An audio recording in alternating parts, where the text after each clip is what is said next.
Hi guys! This is us, simpleng pamilya na namumuhay sa probinsya ng Benguet.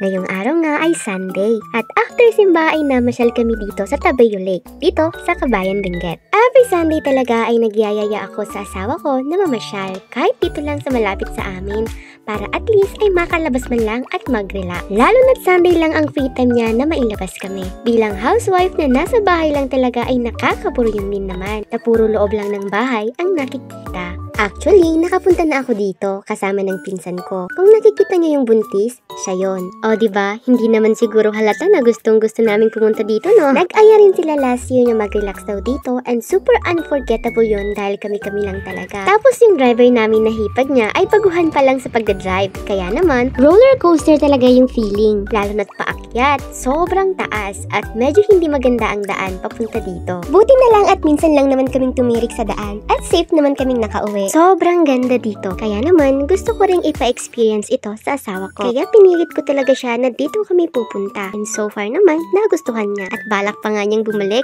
dito para mag-camping at mag-overnight daw. Grabe naman kasi yung view. Nakaka-relax, nakakawala ng stress, nakakawala ng pagod. Ang sarap magpahinga. At ang lamig. Kaya perfect ng mangga na binili namin at sausawang suka na may siling labuyo. Biglaan lang talaga ang pasyal namin dito dahil medyo nag-aalangan pa kami kaninang umaga dahil nga sa umulan. Pero buti na lang at kahit medyo maitim yung langit ay hindi kami naabutan ng ulan. At bilang magulang ay ang saya rin sa feelings na naipapasyal namin ang aming anak sa ganitong lugar. Sa pag-uwi nga namin ay may nadaanan kaming barbecue at nag-crave siguro si asawa kaya heto napabarbecue ang bawat isa. Sa lamig nga dito ay perfect talaga magmami at balot. At tong kapatid ko naman ay todo ang titig sa kanyang burger kung nasan na ang ham at itlog.